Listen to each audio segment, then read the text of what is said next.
Welcome to KU Padasala. My name is Chad A. Haag. I am an author and former teacher from the United States of America, and I'm very excited today to be able to discuss with you the topic of German for reading knowledge. We'll move on now to more considerations of the past tense. Now, you might recall that we did learn the past tense, but we typically learn the regular formation of the past tense, which, very similar to English, is formed through basically adding a morpheme like to. So in English, you take a regular verb like walk, and you put it in the past tense by adding on a to sound.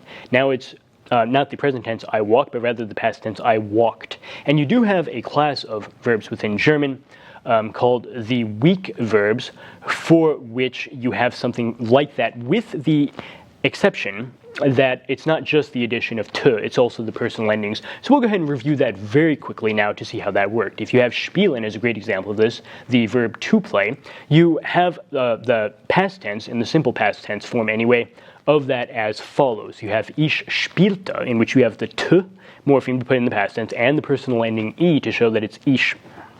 We have du spieltest, in which you have the to followed by the est to show that, like du bist, du hast, it's the du form, or the singular familiar or non-formal you. You also have sie, and es spielte, wir spielten, ihr spieltet, and sie spielten. Now, we learned earlier within this course that the irregular verbs are formed in the simple past tense, very much like so in English, not through adding the to morpheme, but rather through having a change with regard to the way that the vowel within the stem sounds. We don't say in English, for example, I singed last night at the jazz club. It's rather I sang. We realize perhaps that there would be no need to say I sanged, because sang, as changing from I to a, has already told us that this is past tense, so it would simply be redundant to add a to sound on top of that. And it has been proven by linguists that the homeostatic state of the language speaker is to use as little energy as possible in communicating redundancies. This is why things considered redundant like that are systematically eliminated. So since we have the indication of past tense through a change of the vowel sound within the stem, we have, in a certain sense, something intrinsically more complicated to learn, because all of the regular verbs can basically just tack to onto the end. But for English also, the irregular verbs in the simple past tense sometimes follow formally unpredictable changes. We know, for example, that sing becomes sang in the simple past tense, but then for some reason it becomes sung in the past participle form. Okay, so all of this really has been learned systematically, but there actually is a lot of overlap between English and German in this regard. If we consider the first irregular verb that does this in German as schwimmen, which is a direct cognate of the English word swim, we see that just as swim become swam in English in the simple past tense, so too schwimmen becomes schwamm, etc. within the German simple past tense. Now, I said etc. because you have to add the personal endings on top of that, which we will do now. So for ich in the simple past tense, schwimmen becomes ich schwamm, much like I swam. Before du, it becomes du schwammst. Okay, so once again, that st ending, du bist, du hast, du schwammst. Sie/s becomes schwamm. Wir schwammen is we swam. Ihr schwammt is you all as a group swam. And sie/sie schwammen is they swam, or you formal swam. Once again, the difference is whether the S is in the lowercase or capital letters. So once again, ich schwamm, I swam. Du schwammst, you swam. Es schwamm, it swam. Wir schwammen, we swam. Ihr schwammt, you all swam. And sie schwammen, they swam. So the following verbs from the German language, which are also irregular, do something actually like what you would expect based on the English language equivalents. For example, the word bring becomes brought. So too, in German, bringen, in the simple past tense becomes brachte. Bring, brought, bringen, brachte. Very close. Denken, in German, the infinitive to think, becomes dachte in much the same way that think becomes thought within the simple past tense of English. Senden, or the infinitive to send, becomes sandte. in much the same way that send becomes sent within English. Wenden, or to turn, becomes wanta. Wissen becomes wusste, kind of like know becomes knew. After all, wissen is the word for knowing in the sense of scientific knowledge. So know becomes knew, wissen becomes wusste. Kennen, this knowing in the sense of being familiar with or acquainted with somebody, becomes kannte. So once again, know becomes knew.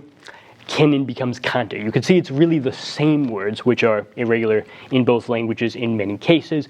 And in addition, we have brennen, or to burn, becomes brannte. But of course, the simple past tense is not the only past tense. In addition to that, we also have to deal with what is not only past tense in terms of time. Keep in mind what I said earlier, there's only really three options with regard to time, which are past, present, and future. We get these composite tenses through not only saying when something happened, but also describing the aspect or the way in which it happened. Simple past tense is basically withholding from telling you more about it, whereas what is called the imperfect past tense within a language like French or Italian is describing it as being habitual, ongoing, repeated, continuous, etc. And the perfect tense is distinguished from the imperfect in that it's rather describing it as something which is completed. Well, the perfect tense is formed in English with the help of the auxiliary verb have. I could say that, I was swimming for some time is something continuous, but I could say that, I have swum that full distance before. Okay, it's a completed act. I have accomplished it. It's in the past, and it's finished. Right. So the way that you would do this in German is also through using haben, but the situation is more complicated than that because it's not just haben, it's also another auxiliary which you might be surprised to know is sein. So depending on the nature of the verb, you will use either haben or sein, either I have or I am, for example, to provide the introduction to this other verb which is put into participle form, which is the one that was actually accomplished. Now this is something which might sound extremely strange the first time you hear it described that way as being done in a language like German, but we actually have this remaining in the English language as an outdated convention which can be observed in things like very old church hymns. If you remember in the United States, for example, hearing the hymns celebrating the arrival of Jesus in the incarnation, you may listen carefully and hear that some of these very old church songs actually don't say Jesus has come, rather they say Jesus is come. They're very old Christmas songs saying things like, we rejoice because Jesus is come. Now, why would they say Jesus is come rather than has come? This is reflecting the same convention which continues to be used in German to show the difference between transitive and intransitive verbs. Now, transitive verbs are called transitive because they literally pass the action of the verb onto an object. For example, lift is a transitive verb because I say that I lifted this mouse. Okay, the mouse is transitively having that action passed onto it because it is the object of the verb. But some verbs simply do not have an object. Come is such a word. Jesus is come because there can be no object. Now you can have a prepositional phrase. You can say that he came on Christmas Day. Okay, I have a prepositional phrase which looks like an object because it's supplying more information, but it is a general rule of syntax within the English language that the object and subject of a verb can never be nested on the inside of a prepositional phrase because all of that prepositional phrase stuff is considered to be redundant or extra information. So the essential elements, the subject, the verb, and the object, are literally located in, say, Kellogg's sentence diagramming on a different level than the prepositional phrases which come under them. So we realize that come is one of those verbs which does not and cannot have an object. So because it is intransitive, rather than use the auxiliary have to put it into the past perfect form, you would use the other auxiliary, which is to be, or in German, sein. And that is exactly the convention that you see put on display within the German language. A lot of the intransitive verbs which make use of sein rather than haben as the auxiliary tend to deal with describing the location of the agent of the action. come is a great example of this. Jesus is come, because here what we care about is the change in location. With the incarnation, according to Christian theology, Jesus before was not on the earth because he was in heaven, he was a purely spiritual being, and then he came to the earth when he took on a human body, according to Christian theology. That is a change with regard to the location, the status of the person, rather than an action which is being passed on to an object.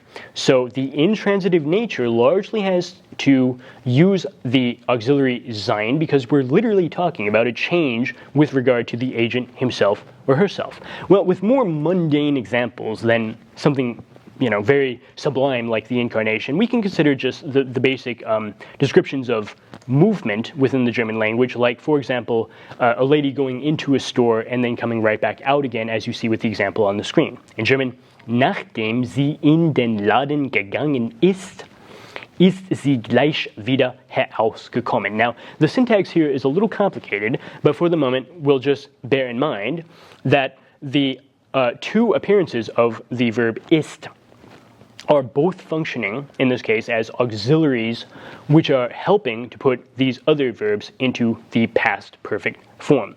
We have gegangen, or the past form of went. Gehen is infinitive to go, so gegangen is went. And herausgekommen is kind of a long and complicated way of saying came out. And these are the ones which are the actions she's actually done. But because it's being put in the past tense, we have ist and ist serving as the auxiliaries to indicate that temporal component of being in the past and the perfect component of being completed. Whereas we would say she has come out or she has gone in modern English. In German, they continue to use a form of sein. Once again, this is nachdem sie in den Laden gegangen ist sie gleich wieder herausgekommen. If we consider transitive verbs in contrast with very simple examples, we can see how the auxiliary has functions in much a similar way as it would within English in the formation of the perfect past tense. We say, for example, hat ein Buch gekauft. He has bought a book, but we notice that whereas in English, have and bought would appear side by side with the object placed afterwards, in German we somehow find those two separated. It is not hat gekauft ein Buch, it is rather hat ein Buch gekauft. And this is a general syntactic rule within the German language which states, as we learned very early on within this course, the conjugated verb occupies that second position. This is the case whether the first element is the subject or whether it is an interrogatory question word. But we now learn another rule of verbs and word order. The second verb, which in this case is a past participle bought, but could be, in other contexts, an infinitive if we deal later on with things like the future tense. He will buy the book. Buy is infinitive. In English, it's a second verb. If we have a second verb, that will typically occur at the end of the German sentence, even if a lot of other stuff has to be sandwiched between them. There was a joke circulated among students within the United States of a professor who came from Germany to New York, and he gave a lecture as visiting professor in some university in which the students who attended the lecture had to wait for a whole hour for a characteristically long German sentence to finally reach the last word of the sentence in which they would find that second verb to find out what on earth the guy had been talking about for the whole hour. Now, that's kind of a humorous exaggeration of how frustrating it might be as an English speaker to try to search for that second verb at the very end of the sentence. But as you read more and more German, as you speak the language more, this will simply become second nature. So we'll consider, with these rules in mind, the following examples. Wir haben in München studiert. So here we have wir haben as we have, indicating that this is past tense. In München is a prepositional phrase telling us the location. It was in Munich. And studiert is the past participle which tells us the action which was actually done, which was studying. Once again, wir haben in München studiert. Ist in die Stadt gegangen. So once again, we have an auxiliary here related to an intransitive verb of motion. So this is not haben, this is rather sein.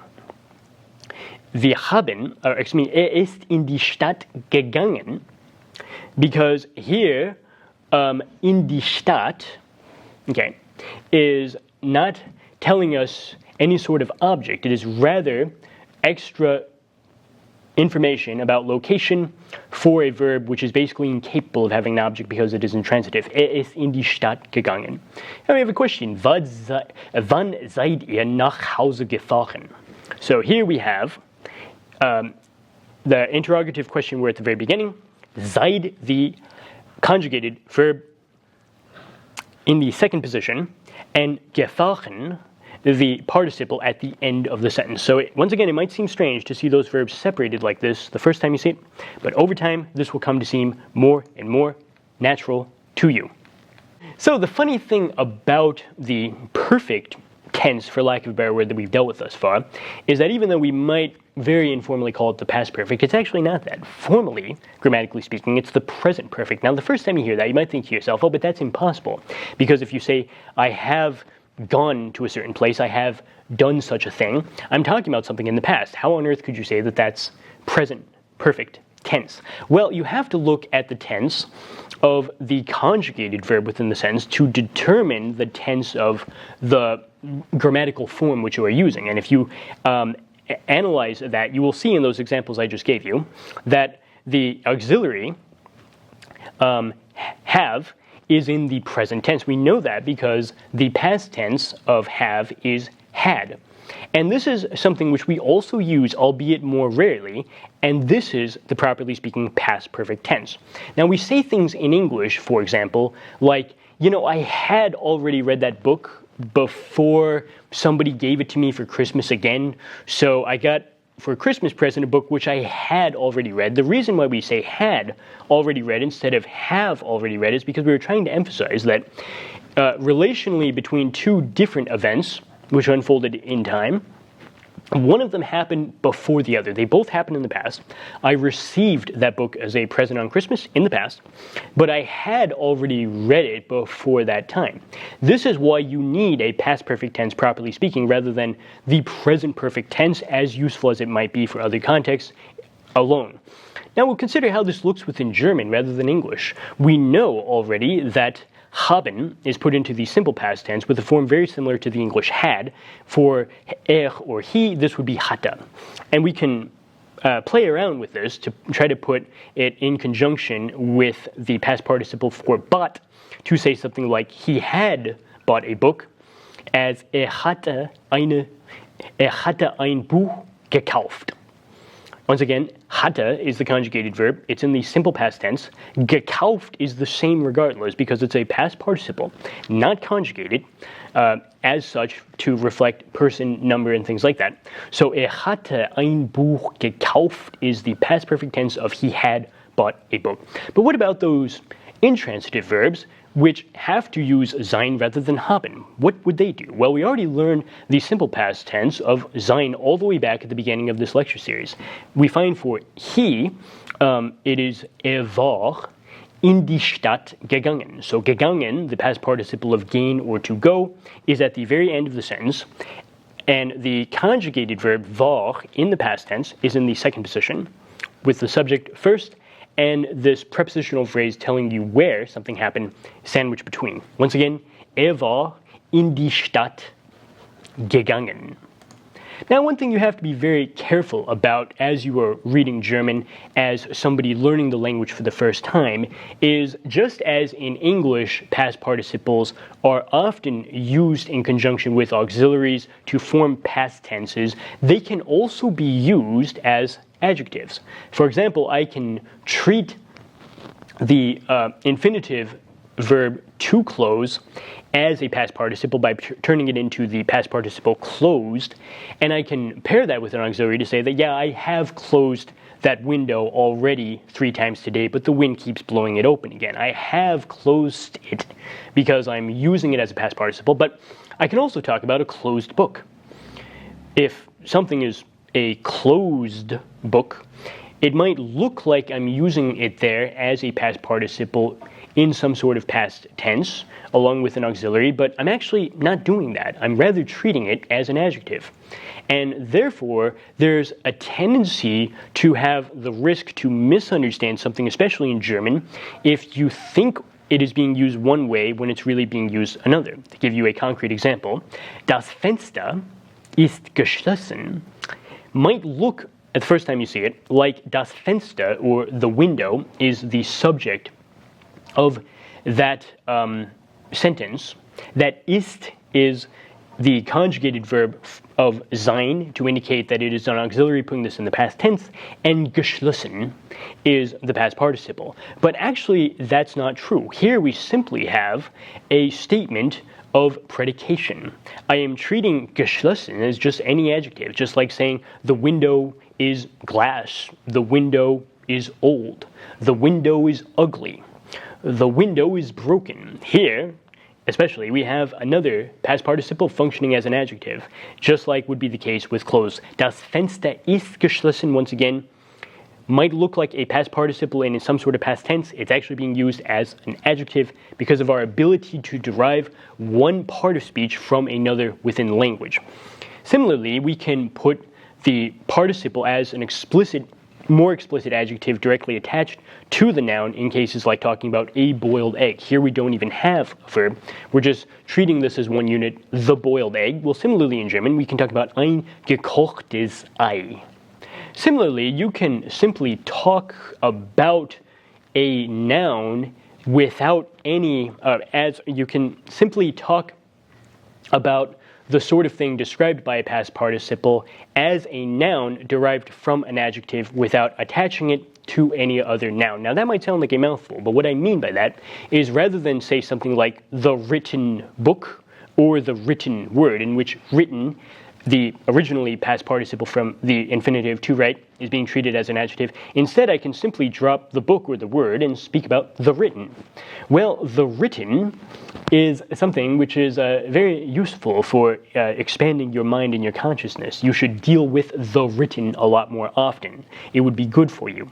The said is also very important because the said can change the world with just words. So here I'm talking about the written and the said, not as adjectives modifying some other noun, but simply as these very strange kinds of nouns which are derived from adjectives, which were themselves derived from past participles, which were derived from infinitive verbs. But of course, that's it's only one of the participles which we can use within the German language and in English, the other one being not the past participle, but rather the present participle. Now, we usually think of the present participle in English as the ing form, which might be called, it's similar to like the gerund. You're talking about playing or singing or ending and things like that through taking the infinitive form play or sing or end and adding an ing to the end. Well, very similar within German. You can derive a present participle through the ending end. So we know that spielen is the infinitive to play. If we want to talk about the playing child, treating this present participle as an adjective modifying that noun, but one which is trying to communicate not the perfect aspect of being finished, but rather something like a continuous or ongoing aspect. It's the playing child because this child is just continuously playing on and on. We would refer to that in German as das spielende Kind. The singing bird, similarly, would be der singende Vogel. And that should be enough information for this lesson. We will move on to the 9th lesson next.